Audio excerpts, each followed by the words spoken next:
정치권 관심 뉴스들 진단해보는 나이트 포커스. 오늘은 김재섭 국민의힘 도봉갑 당협위원장 그리고 서용주 더불어민주당 상근 부대변인 두 분과 함께하겠습니다. 어서 오십시오. 안녕하세요. 안녕하세요. 안녕하십니까. 자, 많은 분들이 기대를 했었는데요. 2030 부산 엑스포 유치가 끝내 불발됐습니다. 윤석열 대통령은 예고에 없던 대국민 담화를 발표했는데요. 주제 영상 먼저 보고 오시겠습니다.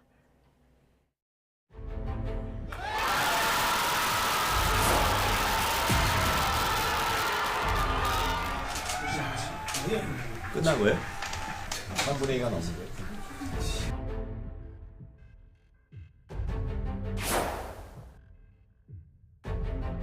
119대 29라고 하는 이 결과가 충격적이다. 이 결과에 대해서는 좀 진지하게 성찰할 필요가 있다. 유치를 이끌어내지 못한 것은 대통령인 저의 부족의 소치라고 하겠습니다.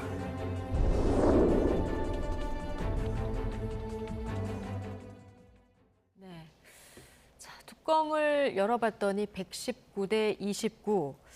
자, 그동안 뭐 박빙이다, 거의 따라붙었다 이렇게 발표들이 많이 나왔었기 때문에 자, 국민들도 그렇게 기대하면서 좀 지켜봤었는데요.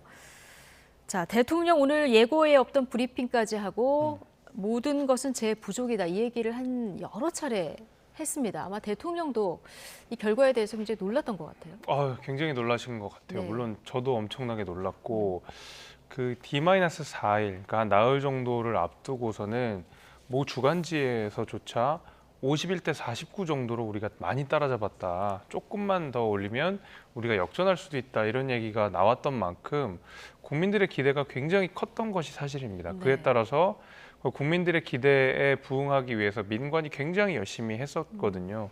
근데 그 열심히 했던 민관의 모든 관계자들에게 그 국민들의 비난과 어떤 비판이 쏟아지는 것을 대통령 입장에서는 보기는 좀 어려웠던 걸로 예. 생각이 됩니다. 그래서 모든 책임을 스스로에게 돌리고 본인이 부족했다, 내가 부족했다 이렇게 말씀을 하시면서 최선을 다했다라는 메시지를 전한 것 같은데 네. 뭐 굉장히 충격을 받았던 것 같고 이번에 어떤 충격을 발판 삼아서 다음에 어떤 국제 대회를 유치할 때에 조금 더 잘할 수 있지 않을까 이런 희망을 걸어봅니다. 예. 오늘 대통령 얘기 중에서 민관에서 접촉하면서 저희가 느꼈던 예측이 많이 빗나간 것 같다. 자, 이런 얘기를 했습니다. 네. 자, 대통령이 오늘 긴급 대국민 담화를 발표를 했고 이 대국민 담화가 아마 이태원 참사 때 하고 두 번째인 것 같은데 자, 그만큼 어떤 이 보고 라인이라던가 이런 부분에 좀 중대한 문제점이 있다. 이런 생각을 했던 걸까요? 그렇다고 볼 수 있겠죠. 네. 근데 뭐 그나마 이제 대통령이 나오셔서 이 결과에 대해서 본인의 부족의 소치다. 한 3차례 정도 얘기하셨는데 그렇게 하는 게 맞아요. 어떤 일이든 간에 나라의 어떤 결과가 오게 되면 그건 대통령이 책임지는 것이고 물론 이제 주변에 있는 보고라인이라든지 주변의 참모들의 부족함도 있겠죠. 예. 근데 그 부족한 정보들을 가감없이 수용한 것도 대통령의 잘못이 있는 것이에요. 그게 리더의 자리이고 이번에 저는 이제 부산 엑스포의 어떤 참패를 보면서 대한민국 국민들과 특히나 이제 부산 시민들의 실망감이 크실 거를 생각하면 마음이 아파요. 저도 좀 안타까웠고요. 새벽까지 그 결과를 봤는데 너무 일찍 그게 나와가지고 너무 허탈하긴 했습니다. 네. 그래서 저는 이 부분에 대해서는 뭔가 이제 부산 시민들의 실망감, 그다음에 대한민국 국민들에 대한 실망감을 채워줄 수 있는 다른 것들을 노력을 해야 된다라고 보고 있고 민주당도 그런 부분에 있어서 뭐 부산의 가덕도 신공항이나 뭐 이런 어떤 통합 교통망 구축 같은 부분들로 조금 더 좀 위로할 수 있는 그런 정책들을 구상하자라고 얘기를 했는데 하지만 반면에 어떤 이 부분은 그냥 부족의 소치로 끝내서는 안 되는 것 같아요. 예. 나중에 이제 세계 여러 이런 큰 대회를 유치할 때는 준비가 철저해야 된다라는 부분이고요. 윤석열 대통령께서 너무 이제 띄웠죠. 그리고 부산 엑스포가 다 될 것처럼 박빙이고 뭐 결선 가면 우리가 이길 수 있고 이런 걸 띄우는 것보다는 내실을 다져야 되는데 예. 지금 뭐 당시에 용산에서 보면은 이 지구를 490 몇 차례나 돌면서 기네스를 세우면서 유치에 뭐 열정적으로 열심히 했다라든지 PT 부분도 정말 이색적이다라고 했을 때 저는 개인적으로 봤을 때 PT를 보고 실망했었거든요. 이거 외에도 예. 당시에 갑자기 강남 스타일이 나오고 우리 BTS는 어디 갔지? 블랙핑크는 어디 갔지? 이런 걸 보면서 이게 접근 방식이 좀 잘못된 게 아니었나라는 측면에서는 결과는 결과고요. 네. 이 결과에 대해서 반면교사를 삼아서 좀 다음 대회에서 이런 부분들을 만회할 수 있는 준비들을 철저하는 게 맞다. 좀 그런 네. 생각이 들었습니다. 자, 결선에 가면 승산이 있다.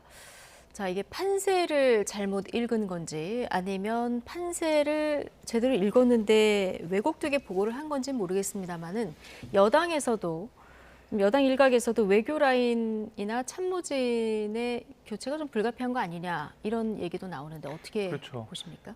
판세를 잘못 읽었어도 잘못이고요. 예. 판세를 제대로 읽었는데 제대로 보고하지 않았으면 더 큰 잘못이고요. 그래서 어떤 방식이든지 간에 어떤 상태였든지 간에 외교 라인의 교체는 불가피해 보입니다. 누군가는 책임을 져야 되는 상황이고 대통령까지 직접 나서서 대국민 담화를 했던 만큼 여기에 대해서 분명한 책임 소재는 가려야 될 것 같다라는 생각이 네. 들고요.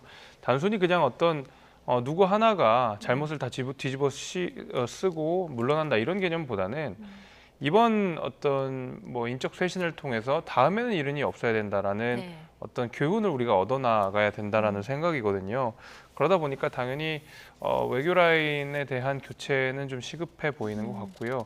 이번에 좀 제대로 다잡아야 할 것 같습니다. 예. 왜냐하면 전 국민이 다 기대를 하고 있던 상황이었고 전 국민이 이거 잘하면 이길 수 있지도 않을까? 뭐 최소한 젖잘싸는 하지 않을까라고 생각을 했는데 그 기대에 완전히 어긋났기 때문에 이번에 좀 대대적인 어떤 인적 개편 내지는 제도의 쇄신이 저는 필요하다고 봅니다. 네. 당장 이제 외교 라인에서 오늘 한 언론에서 보도한 걸 보니까 박진 외교부 장관 교체를 검토하고 있다. 자, 이런 보도가 나왔는데요. 가능성이 좀 있어 보입니까? 여러 가지 이유로 가능성은 있어 보여요. 또 총선 시즌도 됐고요. 울고 싶은데 뺨 때려주는 격으로 이제 교체를 할 수 있는 것이죠. 예. 근데 이게 뭐 부산 엑스포의 어떤 유치에 대한 실패가 박진 외교부 장관의 한 사람의 책임이겠습니까? 그건 아니겠죠. 그래서 이분에게 그렇지만 모든 이제 자리 예, 때문에 이제 뭐 중요하죠. 모든 예. 어떤 상징적으로 책임을 지고 이 부분에 대해서 사퇴를 한다. 근데 이게 좀 너무 선택적이잖아요. 예. 이태원 참사 때는 이상민 행안부 장관, 그다음 지금 디지털 참사가 일어났는데도 그대로 계시잖아요. 이게 뭡니까? 그러니까 정부가 일관성 있는 책임을 묻는다면 이번에 박진 외교부 장관 경질하는 게 맞습니다. 하지만 이태원 참사에 대한 책임도 이상민 장관은 묻지를 않고 지금 정부망 지금 계속해서 예. 제대로 되지도 않는데 이상민 장관 그대로 두잖아요. 이거는 어떤 경질을 해야 되기 때문에 하는 게 아니라 박진 외교부 장관의 어떤 경질은 기왕 그냥 이렇게 된 거 한 사람한테 책임을 묻고 네. 총선이니까 나가서 총선 준비하셔라고 하는 게 아닌가라는 또 생각도 듭니다. 알겠습니다. 어쨌든 국민들도 실망감이 크고 특히 부산 시민들 실망감이 크기 그렇죠. 때문에 오늘 뭐 대통령실뿐만이 아니라 여야에서도 이 민심을 다독일 만한 이런 메시지들이 좀 나왔고요.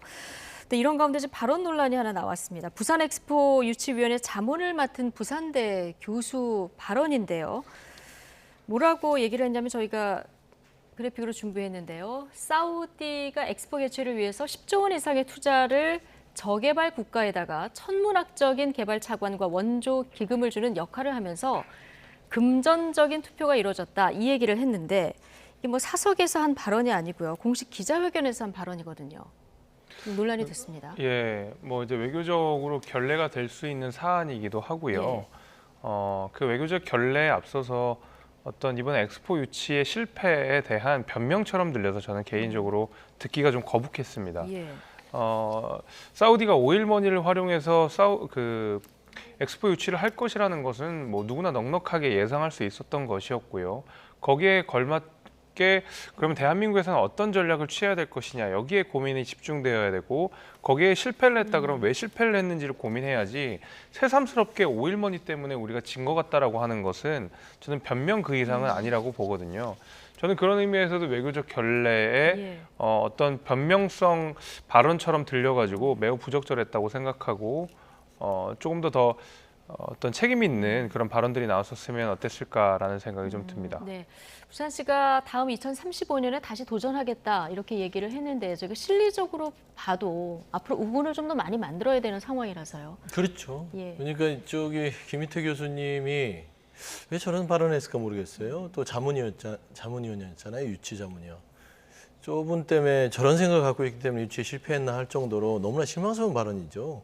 어떻게 금전투표 탓이라고 사우디 탓을 합니까? 그게 아니라 이 실패를 있었다면 우리가 유치를 하면서 무엇이 부족했고 먼저 우리를 먼저 돌아본 다음에 그 다음에 전체적인 국제적인 여건상 사우디가 가지고 있는 여러 가지의 재정적인 기반이 어떻게 우리보다는 좀 우위에 있었던 것도 외유적 상황인 것 같다라고 하는 게 합리적이지 않겠습니까? 근데 금전적 투표라. 지금 링 위에 올라가서 진짜 10초 만에 KO 당하고 나서 저 선수는 스테로이드에 서 이렇게 하는 좀 그런 우스꽝스러운 광경이에요. 안 그랬으면 좋겠습니다. 네, 좀 적절치 못한 발언이었다. 두 분이 이렇게 평가를 해주셨고요.